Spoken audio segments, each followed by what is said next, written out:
Hello heavy purse இந்த வீடியோவில் பார்த்தீங்கன்னா அகாண்டா 2 மூவியோட ரிவ்யூ தான் பார்க்க போகிறோம். அந்த படம் லாஸ்ட் ஃப்ரைடே தியேட்டரில் ரிலீஸ் ஆன ஒரு தெலுங்கு படம். இது வந்து பார்த்தீங்கன்னா பேன் இந்தியா லாங்குவேஜில் ரிலீஸ் பண்ணி 3D ஃபார்மேட்டில் இந்த படத்தை வந்து தியேட்டரில் லாஸ்ட் ஃப்ரைடே ரிலீஸ் பண்ணியிருந்தாங்க. ஸோ இந்த படத்தில் வந்து பார்த்தீங்கன்னா பாலையா, சம்யுக்தா, ஆதி, ஸோ இவங்கெல்லாம் மெயின் லீட் பண்ணியிருக்காங்க. இந்த படத்துக்கு தமிழ் மியூசிக் பண்ணியிருக்காரு டைரக்டர் போயபதி ஸ்ரீனும் இந்த படத்தை வந்து டைரக்ட் பண்ணியிருக்காரு. இது வந்து பார்த்தீங்கன்னா ஒரு ஃபேண்டசி ஸ்பிரிச்சுவல் மாஸ் ஜானரில் எடுக்கப்பட்ட ஒரு படம். அது இந்த படத்தோட கதை என்னன்றது வந்து பாத்தீங்கன்னா, படத்தோட ஸ்டார்டிங்ல கும்பமேளால இந்தியால இருந்து நிறைய இடத்துல இருந்து வராங்க நார்த் கங்கை நதிக்கு. அங்க வந்து ஒரு கிட்டத்தட்ட ஒரு பல்லாயிரக்கணக்கான மக்கள் வந்து வழிபடுறாங்க. வழிபடும் போது அந்த தண்ணியில ஏதோ வைரஸ் ஒண்ணு கலந்து விட்டுறாங்க. இது வந்து பாத்தீங்கன்னா பூட்டான் நாட்டுல இருக்கக்கூடிய ஒரு சில மர்ம கும்பல். அவங்களுக்கு வந்து பாத்தீங்கன்னா இந்தியா அட்டாக் பண்ணணும்னு ஆசை. அதனால வந்து பாத்தீங்கன்னா ஒரு வைரஸ் இதை கலந்து விட்டுறாங்க. அதனால வந்து நிறைய மக்கள் வந்து இறந்து போறாங்க. நிறைய பேர் உயிருக்கு போராடிட்டு இருக்காங்க. அப்போ வந்து பாத்தீங்கன்னா எப்பவுமே நம்ம அரசியல்வாதிகள்லாம் என்ன பண்ணுவாங்க, உள்ள வந்து கடவுளே இல்ல, பாத்தீங்கன்னா இத்தனை பேர் கடவுள் இறக்க வைக்கிறாரு அப்படி இப்படின்னு பாருங்க. இதே டைலாக் தான் சொல்றாங்க உள்ளுக்குள்ள. அப்புறம் மக்கள் வந்து பாத்தீங்கன்னா கடவுள் மேல இருக்கக்கூடிய ஒரு நம்பிக்கை போகுது. இதுக்கப்புறம் பாத்தீங்கன்னா இதுல வந்து வேக்சின் தயாரிச்சுட்டு இருக்காங்க. பட் அந்த வேக்சினையும் இவங்க அழிக்கணும்னு பாக்குறாங்க. இந்த டைம்ல இந்த ஒரு தீய சக்தி கிட்ட இருந்து நம்ம இந்திய நாட்டை காப்பாத்துறது நம்ம அகாண்டாவா இருக்கக்கூடிய பாலையா. பாலையா அவர் வந்து பாத்தீங்கன்னா இமயமலையில இருக்காரு, சிவனுக்கு வழிபட்டுட்டு. அவர் தான் ஒரு சூப்பர் ஹீரோ கேரக்டர் மாதிரி பண்ணியிருக்காரு.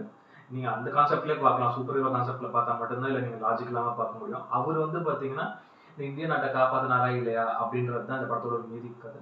ஒரு நல்ல ஒரு இன்ட்ரெஸ்டிங்கான ஒரு பிளாட் தான் இந்த படத்தோட ஸ்டோரி. மெயினா அதுல வந்து பாத்தீங்கன்னா பாலையா வந்து டியூல் ஆக்ஷன் பண்ணியிருக்காரு. அண்ணன் தம்பி 2 கேரக்டர்.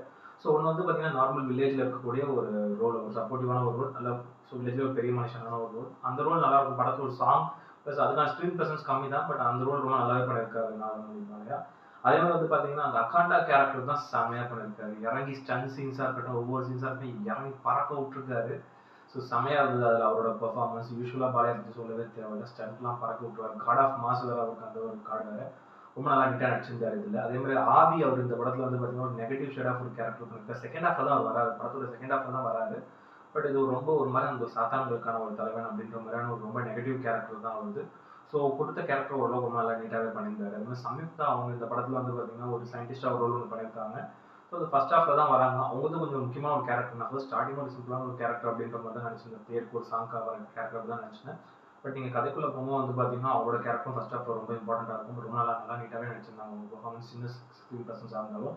அது மாதிரி அப்ஷோலி மல்ஹோத்ரா இந்த படத்தில் வந்து பார்த்தீங்கன்னா பாலியாக்கு பொண்ணா ஒரு ரோல் பண்ணியிருக்காங்க. அவங்களும் சயின்டிஸ்ட் ரோலும் முக்கியமான ஒரு கேரக்டர் வந்து அவங்க கேரக்டரும் நல்லா நீட்டாகவே பண்ணியிருந்தாங்க. அதே மாதிரி விஜய் சந்திரசேகர் அவங்க இந்த படத்தில் வந்து பார்த்தீங்கன்னா பாலியாக்கு அம்மாவா ஒரு ரோல் ஒன்று பண்ணியிருக்காங்க. ஒரு நார்மலாக ஒரு எமோஷனல் அம்மா ரோல் தான், பையனுக்காக எங்கிட்டு இருக்க ஒரு அம்மா ரோல் தான்.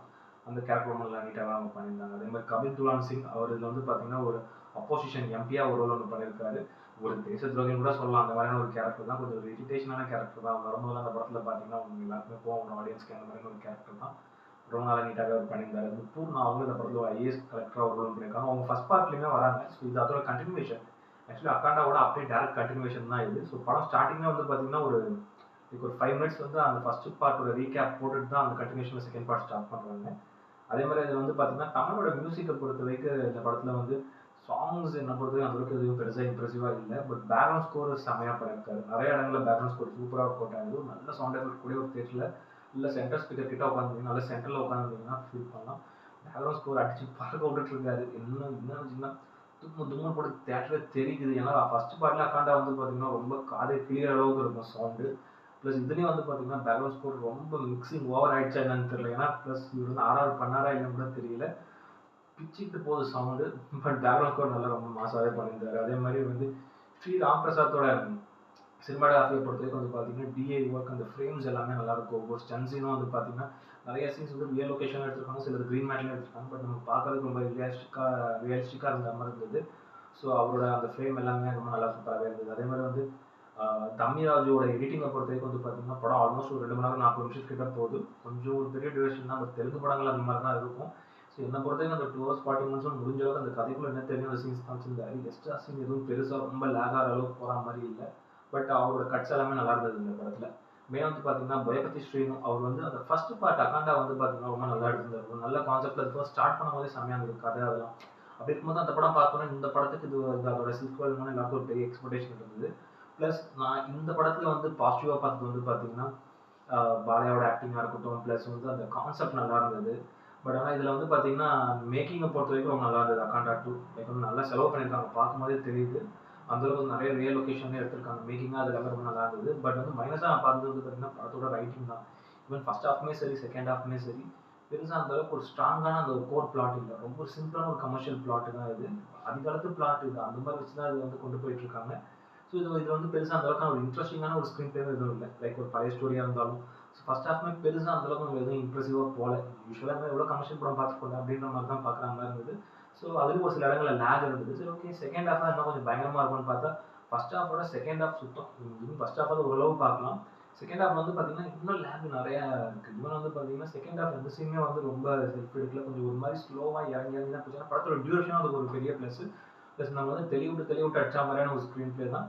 ரொம்ப திடீர்னு ஒரு ஆக்ஷன் சீன் வந்து திரும்பி படம் ஒரு மாதிரி ஸ்லோவாகிடுது.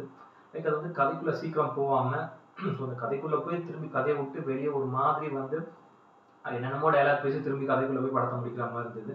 ஸோ ஆக்சுவலி எனக்கு இந்த கான்செப்டே எனக்கு பர்டிகுலராக எனக்கு சாட்டிஸ்ஃபையாக இல்லை. ஏன்னா கடவுள் இருக்காரா இல்லையா அப்படின்ற ஒரு கான்செப்ட் அது பழைய செகண்ட் ஹாஃபில் ஒரு லென்த்தி டைலாக் ஒன்று பேசுவார், அதெல்லாம் பாருங்கள். ஸோ ஃபர்ஸ்ட் என்னால் அதையே நல்லா அக்செப்ட் பண்ணிக்கிற மாதிரி இல்லை. அதுக்கப்புறம் இது ரொம்ப ஒரு கிரிட்டிக்கலான ஒரு கான்செப்ட் இது. ஸோ இது வந்து கடவுள் இதை பேஸ் பண்ண ஒரு கான்செப்ட், மெச்சூரான ஒரு கான்செப்ட். அதை முடிஞ்ச அளவுக்கு நல்லா ஹேண்டில் பண்ணியிருக்காரு. பட் ஆனால் அது எந்த பெரிய இன்ட்ரெஸ்டிங்கான ஒரு மூமெண்ட்ஸும் இல்லை. ஒரு டைலாக்கும் ஒரு பெரிய மைனஸாகவும் நான் பார்த்தது இந்த படத்தில். ஸ்க்ரீன் பிளே அதோட ரொம்ப மைனஸாக பார்த்தது. செகண்ட் ஹாஃப்லாம் பெருசாக எதுவுமே கதை வந்து ரொம்ப செல்ஃப் எடுக்கல. இன்னும் கொஞ்சம் பெட்டராகவே பண்ணியிருக்கலாம். ஸோ ஃபர்ஸ்ட் பார்ட் ரொம்ப நல்லா இருந்தது. அக்காண்டா ரொம்ப சூப்பரான மாஸ் கமர்ஷியலாக இருந்தது. ஸோ இந்த பார்ட் வந்து அதோட ரொம்ப ஒரு பிலாவேஜாக தான் போயிடுச்சு. ஒரு ஒன் டைம் டீசன்ட் வாட்ச். இது வந்து பார்த்தீங்கன்னா 3Dலாம் ரிலீஸ் பண்ணியிருக்காங்க. பட் நான் 2Dல தான் பார்த்தேன். ஸோ 3D ஃபார்மெட்டில் பார்த்தா கூட பெருசாக அந்த அளவுக்கு எதுவும் இதில் உள்ள 3D பர்ஃபார்மன்ஸ் மாதிரி எனக்கு எல்லாம் தான் தோணுது. ரொம்ப பிலோ ஆவரேஜ் படமாக தான் போயிடுச்சு. நல்ல ஒரு எக்ஸ்பெக்டேஷனோட தான் எல்லாரும் போயிருப்பாங்க நிறைய பேர் பார்த்து. ஸோ நானுமே அப்படி தான் போனேன்.